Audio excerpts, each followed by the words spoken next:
안녕하세요. 이국섭의 작은 도서관입니다.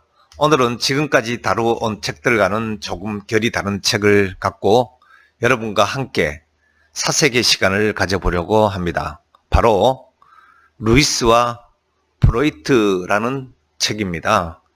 이 책의 저자는 아멘드 M. 니콜라이라는 분이 지었고 옮긴 사람은 홍승기라는 분이 옮겼습니다. 출판사는 홍성사입니다. 최근에 코로나로 연극과 같은 공연이 많이 접하기 어려운 상황에서도 연극으로 무대에 올리는 작품입니다. 그래서 언택트로 접할 수 있는 기회를 가져보고자 오늘의 콘텐츠를 준비해 보았습니다. 이 책에서는 신은 있는가 또는 없는가 라는 문제를 주제로 유신론과 무신론, 그 극단을 대변하는 사상가 C.S. 루이스와 또 지그문트 프로이트의 만남을 통하여 사색의 기회를 제공해 주는 그런 책입니다.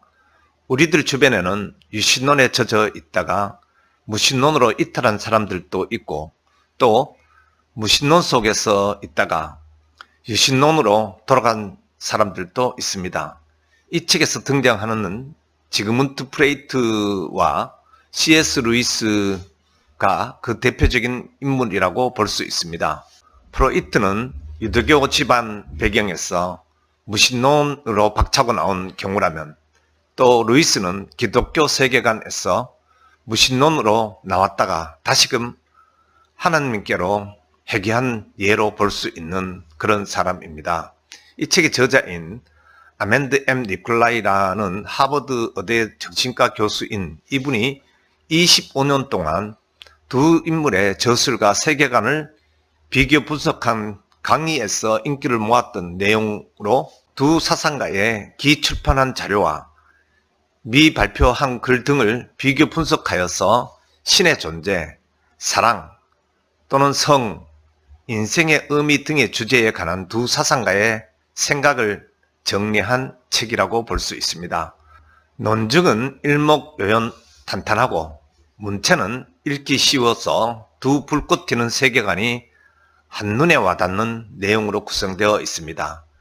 이러한 구성에서 등장하는 지그문트 프로이트와 C.S. 루이스의 세계적인 만남을 그린 연극이 우리나라에서도 라스트 세션이 신구, 또 남명열, 이석준, 이상윤이라는 배우들로 구성된 출연진으로 두 인물에 대한 생명력을 불어넣는 연극을 한다고 해서 호기심에 좀 더 깊게 알아보고자 또 접하게 된 책이기도 합니다.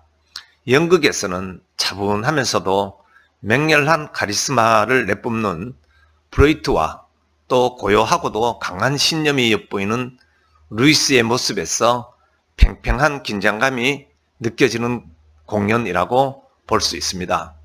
신과 종교에 대한 도발적인 토론을 이야기하는 연극인 라스트 세션은 영국이 독일과의 전면전을 선포하면서 제2차 세계대전에 돌입한 1939년 9월 3일 지그문트 프로이트와 C.S. 루이스가 만나 논쟁을 벌인다는 상상에 기반한 이인극입니다.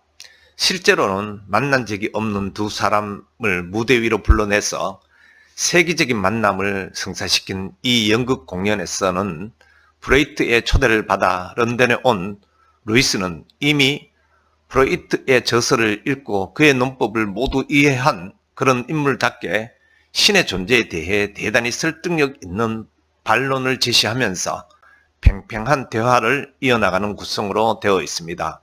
한편 이 책에서는 프로이트가 논증을 펼치면 루이스가 반론을 제기하고 자신의 입장을 밝히는 형식으로 되어 있어서 마치 둘이 함께 강단에서 있는 듯한 착각을 하게도 합니다. 이 두 사람은 자기 입장의 결함과 또 대안들에 대해서 신중하게 생각했으며 상대의 견해를 고려하면서 고통과 괴로움의 문제, 또 사랑과 성의 본질, 삶과 죽음의 궁극적 의미를 고찰하기도 하였습니다. 이 책에 등장하는 두 사람을 잠깐 살펴본다면 프로이트는 1999년 3월에 타임지에서 20세기 과학자 100명 중에서 6번째 인물로 손꼽기도 한 그런 사람입니다. 프로이트의 이론은 정기와 문학 비평, 그리고 사회과학, 의학, 역사학, 교육학, 윤리학, 심지어 법학까지 영향을 끼쳤다고 합니다. 프로이트의 꿈의 해석과 정신분석학 서론은 모든 학자가 한 번씩 거쳐야 하는 책이라고 할 정도입니다. 어린 시절의 경험이 성인기의 행동 방식에 지대한 영향을 미친다는 그의 정신분석 개념은 이제는 당연한 것으로 받아들일 정도입니다. 다만 프로이트가 남긴 지적 유산 중에는 무신론적 인생 철학, 곧 과학적 세계관은 신앙과 양립할 수 없는 갈등 관계로 남아있는 상황입니다. 그에 비해서 루이스라는 인물은 사실 프로이트에게 비길만한 인물은 아닙니다. 나이도 24년이라는 차이가 있는 후대의 그런 인물입니다. 그러나 루이스라는 분은 20세기 가장 위대한 기독교 변증가로 알려진 그런 분입니다. 1963년 11월 25일에 뉴욕타임즈에서 케네디 암살 기사가 올라왔을 때 그의 이름이 표제로 도배되기도 했었던 그런 사람입니다. 더욱이 그의 나니아 연대기는 전 세계의 어린이들에게 유명한 동화로, 영화로 된 적이 있기도 합니다. 그뿐만 아니라 고통의 문제나 예기치 못한 기쁨도 꽤 많이 알려진 책의 저자이기도 합니다. 아마도 루이스라는 분이 무신론에서 머물다가 유신론으로 회귀하게 된 직접적인 배경들을 담아내고 있는 책이기 때문이라고 또 합니다. 이상으로 오늘은 전반적인 책의 배경에 대한 이야기를 마치고 다음 시간 2부에서는 보다 세부적인 이 책의 내용으로 들어가 보도록 하겠습니다. 이상 영상을 마치도록 하겠습니다. 고맙습니다.